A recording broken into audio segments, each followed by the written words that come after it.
We already know you ain't a slave owner. And no, she personally was not a slave in the brutal days of the transatlantic slave trade, but subconsciously, unconsciously, and very, very consciously, the social construct of race factors into how we all were raised. And what did it take to brainwash whiteness into our psyche collectively, so effectively? The American brand was built on the backs of stolen people tortured on stolen land. Ain't no way in hell to fix all of that just legislatively. And while white men made themselves masters depraved, white women were terrorists all the same. Did you consider how that all snowballed into today? But no, you were not a slave owner.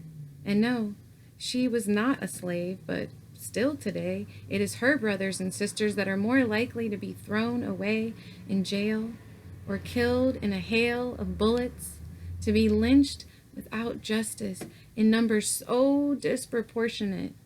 And you are the one tired of this shit? Tired of bearing the brunt of the actions of our forefathers, eh? Well, the weight will not be shifted by the silent game or any of our tired old ways, okay? So, dear random white dude I grew up with in suburbia, we're all tired of hearing how that one black dude you know became rich without having to rap, and how you pulled yourself up by your own bootstrap. Will you please stop and look around at all the people who never even had any boots? All you seem to do is list a tokenized few and forget all about your dentist daddy and how your classmates mostly had the same hue, just to robotically repeat over and over and over and over how hard you worked for what you want and what you got. Will you please stop and listen to the stories of those who did everything right and still got shot, for whom justice was never got? Because we keep missing what we have been given and the fact we never had it that bad. I mean, I'm not saying you didn't have it rough. I'm not saying times haven't ever been tough for you or me, but we didn't have it that bad. We didn't have it rough because of the color of skin we have. And let us remember, pointing out that the system is white supremacist and broken, and justice is a joke, and racial profiling is real, does not make any of those things appear. They have been there, festering, under the rug that we keep sweeping them under to stop them from making us feel uncomfortable. So we are a country shaped by poverty by design, environmental racism by redline, racialized school to prison pipelines. And you can see it when you look outside of yourself with compassion and love. See what Jim Crow did and still does. Investigate the CIA's crack in the so-called war on drugs.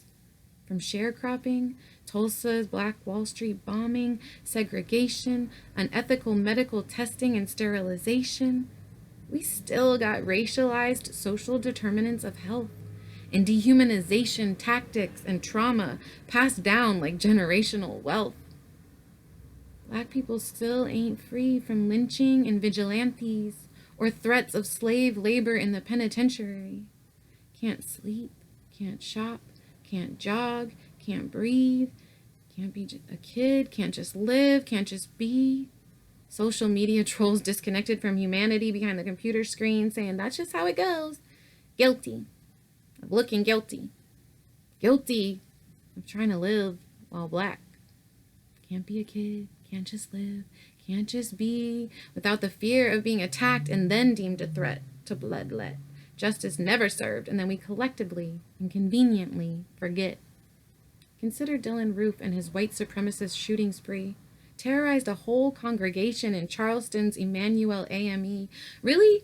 He terrorized a whole fucking country, and for countless triggered PTSD. But adding insult to injury, he gets picked up easy and not shot in the head, fed Burger King and gifted a bulletproof vest instead, guarded and protected in case someone else wanted him dead. But no, you are not a slave owner. You are not a racist cop, or even someone with a murderous white supremacist plot, I don't think. No, you proudly see past color and race to a new day. You pat yourself on your back for the wokeness you feel qualified to claim because of the post-racial platitudes you say. Dear fellow white people, dear self, the potential of the future does not change the past. We are not cast as a villain at birth, but to not become one does take intentional work. It's got to be part of your daily hygiene, but brush off that white guilt boulder and breathe. I mean, no one needs you to weep on your knees. No one wants your self-loathing. No one wants your pity. No. Instead, hear the calls for acknowledgement, equity, accountability. Take a step back. Stop focusing on what you might lose. Stop centering whiteness. Choose to listen and reflect.